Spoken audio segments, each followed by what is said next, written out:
আসসালামু আলাইকুম প্রিয় দর্শক, গ্রিন লিফ গার্ডেনের পক্ষ থেকে আজকের আরও একটি ভিডিওতে সবাইকে স্বাগত জানাচ্ছি। প্রিয় দর্শক, আজকের ভিডিওতে আমি কথা বলবো আমার বাগানের কাঠগোলাপগুলো নিয়ে। আপনারা ভিডিওতে আমার কাঠগোলাপের গাছগুলো দেখতে পাচ্ছেন, প্রচুর বড় বড় হয়ে গেছে আমার কাঠগোলাপের গাছগুলো। আমি এগুলো বালতিতে দিয়েছি। তো আজকের ভিডিওতে যে বিষয় নিয়ে কথা বলবো সেটি হচ্ছে, অনেকে জিজ্ঞেস করে থাকেন যে বীজের যে কাঠগোলাপের চারা করা হয় বীজ থেকে, সেই বীজের কাঠগোলাপের চারাতে কতদিন পরে ফুল আসে এবং কিভাবে লাগালে আসলে বীজের কাঠগোলাপের চারা থেকে ফুল পাওয়া সম্ভব, সেই বিষয়গুলো সম্পর্কে অনেকেই জানতে চান। তো সেই দৃষ্টিকোণ থেকে আজকের ভিডিওটি করা।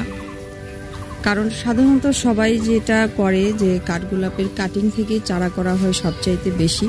কারণ কাটিং থেকে কাঠগোলাপের আইডিটা হচ্ছে ইন্ডিকেট করা যায় খুব ভালো, যে কাটিং যে গাছের কাটিং থেকে কাটিংটা নেওয়া হয় সেই আইডিটাই পরবর্তীতে পাওয়া যায়। কিন্তু বীজের ক্ষেত্রে সেই কাজটা হয় না।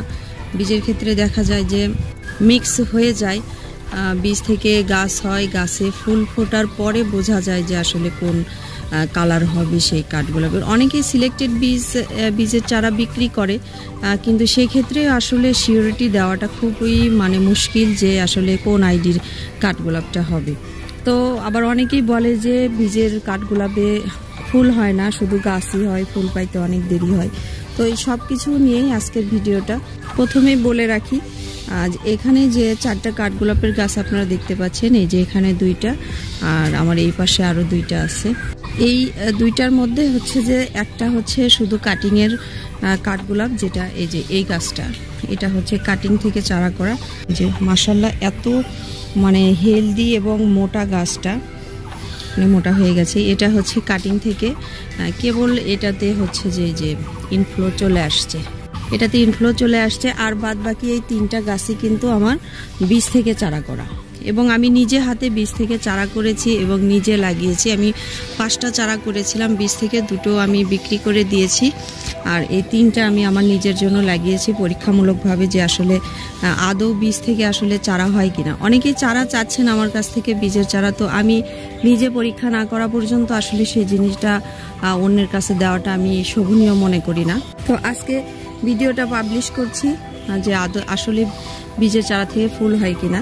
আমার এটা দেখেন, আমি এটা 8 লিটার বালতিতে আমি এই চারাটা লাগিয়েছিলাম। প্রথমে আমার চারাগুলো করা হয়েছিল বীজ থেকে, সেই ভিডিওটা আমার চ্যানেলে পাবেন, যে কিভাবে কাঠগোলাপের বীজ থেকে চারা করতে হয়। সেটা সম্পূর্ণ প্রসেসটাই দেখানো আছে, সেটা আপনারা দেখে নেবেন। এবং সেই চারাটা প্রথমে হওয়ার পরে আমি 2 লিটারের একটা বোতলে লাগিয়ে রেখেছিলাম অনেক দিন। তো সেখান থেকে চারাটা যখন বড় হলো, তখন আমি এই চারাগুলো 8 লিটারের যে প্লাস্টিকের বালতি আছে সেই বালতিতে দিয়েছি। এবং এই পাশের 2টো চারা আমি, এগুলো 15 লিটারের রঙের বালতি, এই 15 লিটারের রঙের বালতিতে আমি দিয়েছি। তো যেটা আপনাদের সাথে আমি শেয়ার করব সেটা হচ্ছে যে দেখেন, পটের উপর কিন্তু ডিপেন্ড করে গাছের গ্রোথ। এই 2টা গাছ একই সাথে, এই কাটিংটাও একই সাথেই লাগানো, এই 2টা কিন্তু বালতিতে দিয়েছি 15 লিটারের। আর গাছের গ্রোথ দেখেন, একটু কাছ থেকে যদি আমি দেখাই, এটা হচ্ছে কাটিংয়ের চারাটা, এই বছরই প্রথম ইনফ্লো আসছে। সবগুলো গাছের বয়সী 2 বছরের মতো হচ্ছে, 2 বছর এখনো পূরণ হয়নি, তবে 2 বছরের কাছাকাছি। গতবারও ইনফ্লো এসেছিল, কিন্তু গতবারে রোদের কারণে হচ্ছে যে ফুল আসে নাই। তবে এইটাতে, এই কাটিংয়ের চারাতে কিন্তু গতবার ইনফ্লো আসেনি। এই যে যেটাতে আপনারা ফুল দেখতে পাচ্ছেন, এটাতেই গতবারও ইনফ্লো আসছিল, কিন্তু গতবার ফুল আমি পাইনি। কিন্তু এবছর একদম শুরুতেই ইনফ্লো চলে আসছে এইটাতে প্রথম, এই বীজের চারাতে, এবং শুরু থেকে এটাতে ফুল পাচ্ছি। এবং ফুল হচ্ছে যে এই সাদা হলুদ কালারের ফুলটা হয়েছে। এবং সবার কাছ থেকে আমি যতটুকু তথ্য নিলাম, যারা বীজের চারা করে আর কি, তাদের সবারই হচ্ছে যে এই সাদা হলুদ কালারটাই সবচাইতে বেশি।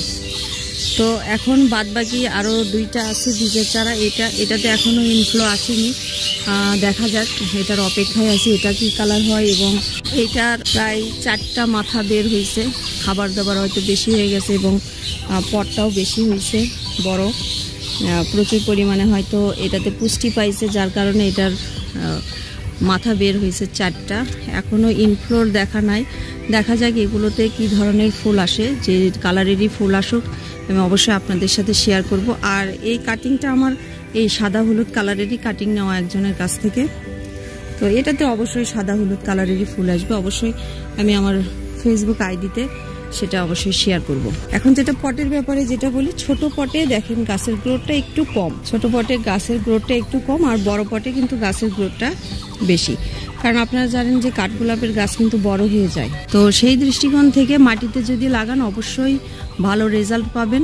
যত বড় পটে লাগাবেন তত ভালো রেজাল্ট পাবেন। আর মাটির ক্ষেত্রে যেটা বলে রাখি সেটা হচ্ছে নর্মালি সবসময় যে মাটি আমি তৈরি করি, হাফ পরিমাণ আমি নর্মাল মাটি দিয়েছি, হাফ পরিমাণ গোবর সার দিয়েছি, তার সাথে একটু 1 মুঠো হাড়ের গুঁড়ো, 2 চামচ শিংকুচি মিক্সড করে মাটিটা তৈরি করা আছে। এবং প্রতি মাসে আমি যে তরল জৈব খাবারটা দিয়ে থাকি সেটাই আমি গাছে দিই। প্রত্যেকটা গাছে সরিষার খোল ভেজানো পানির সাথে নির্দিষ্ট পরিমাণে রাসায়নিক সার মিক্সড করে আমি প্রত্যেকটা গাছে দিয়ে থাকি, ফুল এবং ফল।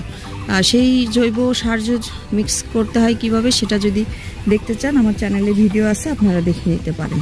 তো যারা বীজের চারা লাগাতে চাচ্ছেন তারা লাগাতে পারেন, নিঃসন্দেহে অবশ্যই ফুল পাবেন।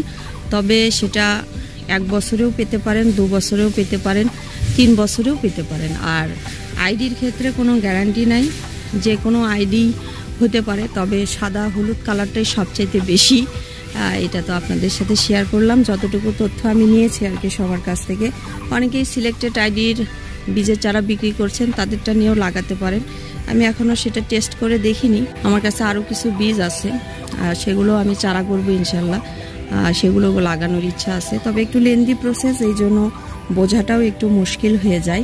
পোকামাকড়ের ব্যাপারে যেটা বলি, এটাতে যে জবা ফুল গাছে যে মিলিবাগটা হয় বা সাদা যে পোকাটা হয় সেটা কিন্তু এই গাছেও হয়। এই গাছে পোকা ধরে এই যে পাতাগুলো দেখছেন কচি পাতা, এগুলো কুঁকড়ে যায়, গাছটা নষ্ট হয়ে যায়। তো সেই ক্ষেত্রে আপনারা মাসে একবার ফাঙ্গিসাইড স্প্রে করে দিতে পারেন, কিংবা হাইড্রোজেন পারঅক্সাইডও স্প্রে করে দিতে পারেন। সেই ক্ষেত্রে বোতলের গায়ে নির্দেশনা অনুযায়ী আপনারা সেই ফাঙ্গিসাইডটা স্প্রে করতে পারেন। যদি হাইড্রোজেন পারঅক্সাইড স্প্রে করতে চান তাহলে 1 লিটার পানিতে 1 চামচ গুলিয়ে প্রতি মাসে স্প্রে করে দিবেন। এতে গাছের স্বাস্থ্য এবং পোকামাকড় থেকে রক্ষা পাবে। আর ফাঙ্গিসাইড, যে ফাঙ্গিসাইড ব্যবহার করবেন সেটার ব্যবহার বিধি জেনে নিয়ে সেই ফাঙ্গিসাইডটা ব্যবহার করতে পারেন। তো প্রিয় দর্শক, আপনারা বীজের কাঠগোলাপ লাগাতে পারেন। যদি মাটিতে লাগান তাহলে অবশ্যই ভালো রেজাল্ট পাবেন এবং তাড়াতাড়ি পাবেন। আর যদি কাটিং থেকে চারা করেন তাহলে তো সেটার কোনো বিকল্পই নেই, যে আইডি লাগাবেন সেই আইডি হয়ে যাবে। তো কাঠগোলাপ সম্পর্কে যদি আরও কোনো জিজ্ঞাসা থেকে থাকে অবশ্যই আমার ভিডিওর কমেন্টে জানাবেন। এবং আমার ফেসবুক আইডি এবং পেজ আছে, সেগুলোর লিঙ্ক ভিডিও ডেসক্রিপশনে দেওয়া থাকলো, সেখানেও আমার সাথে যোগাযোগ করতে পারেন যে কোনো চারার জন্য বা যে কোনো ধরনের হেল্পের জন্য। প্রিয় দর্শক, ভালো থাকবেন। আজকে এই পর্যন্তই।